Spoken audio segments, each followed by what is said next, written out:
telling men to not be stoic is going to create a breed of violent young men who have no emotional control, can't control their emotions, and act out on them. If you look at men who have no emotional control, because that's what they're trying to teach us to have. They say, listen, you're a man, you're allowed to just cry all the time and have no emotional control, no stoicism, react to your emotions. You know what happens when you tell men to just react to their emotions? Anger. You have school shootings, you have rape, you have violence. That's what happens when you tell men to have no emotional control. As a woman, you can go, I feel shit, life's not going well, burst into tears, everyone hugs you, it'll be okay, everything ends up okay 6 months later. Those friends of yours, you can hug them and be like, thank you so much for being there for me, and they're like, anytime babe, and other guys are like, are you okay now? Good, I'm happy. They don't see you as any different. Whereas as a man, you go and tell all your friends, and you break down, and you cry, and you tell people around you, you make it fucking public, and you're like, things are going badly, I'm just stressed, I can't deal with this, and people will help you. Not as much as they'd help the woman, but they will help you. Problem is, as a man, people start treating you differently. Let's say 6 months later, everything does go okay, and you're sat there, and you've just got less respect in your social group. Your girlfriend doesn't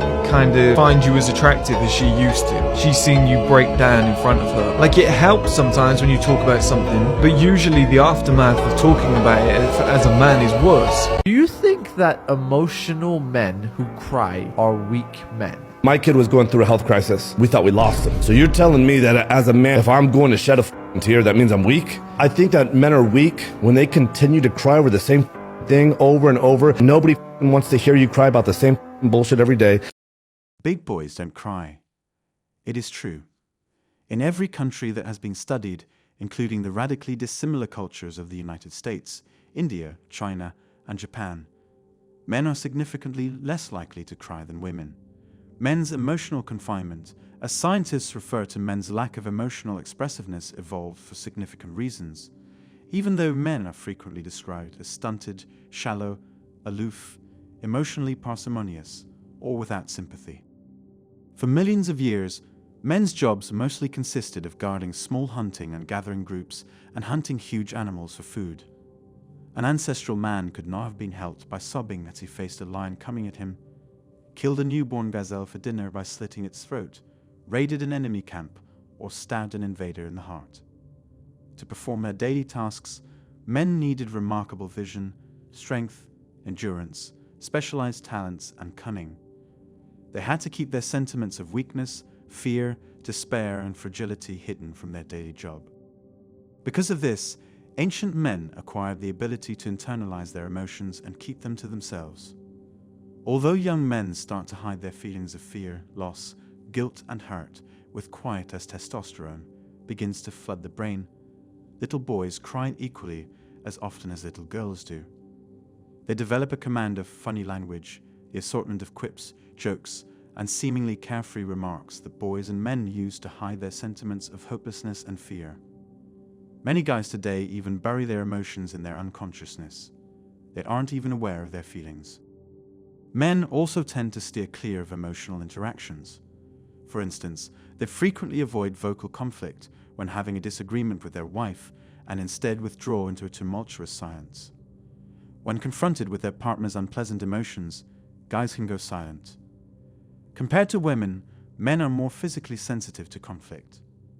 Their autonomic nervous system responds more quickly, preparing them for fight or flight by pumping adrenaline and stress hormones through their body and mind. Even worse, emotional inundation affects more men than women. They experience an increase in heart rate, blood pressure, sweating, rapid breathing, muscle tension, and sudden outbursts of unreasonable anger or crippling sadness. Men also recover from these physical symptoms more slowly than women do once aroused. Therefore, according to scientists, to protect their health during a marital conflict, men should try to suppress their emotions and steer clear of emotional dialogues. Due to the tendency of the male brain to be more compartmentalized, men are also well suited to suppressing their emotions. Men's brains are compartmentalized, which can produce geniuses, but can also help men suppress their emotions. Men have fewer neural connections between different brain regions.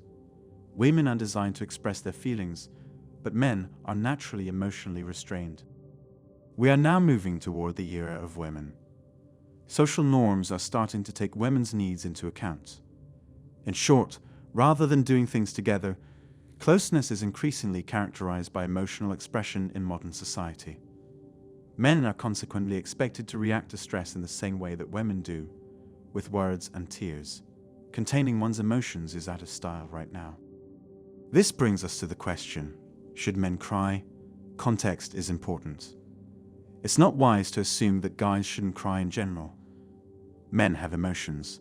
Men ought to cry. It's both healthy and should be normal. Now, as a man, you have to live with certain societal expectations. During a phone conversation with her boss, my girlfriend started to cry. As a man, I would never do that. Even if they say it's acceptable, most people find it incredibly unsettling to be around a man who is crying. Crying in the wrong situation might cost you a lot. My point is that, while many of those same people claim it is okay, they rarely put their words into practice. If a man cries, they lose respect for him or fear his emotional outburst. They wonder what's wrong with him. They know it's the right thing to say, so they say it. But that doesn't mean that they really mean it. Especially with women and relationships. I'm willing to bet that if you surveyed women about whether it's okay for a man to cry, the vast majority would say yes, in fact, it's really attractive for men to be emotionally vulnerable. I think less than half of them actually mean that. So saying that a man should not cry is tricky. A man should be able to cry if he wants to. Absolutely. That should be the case. A man can cry and not worry about people losing respect for him or treating him like he's crazy or weak. No, I don't think he really can most of the time. That's all for today, guys. Don't forget to smash the like and subscribe button to get more dope content like this every day. Till next time.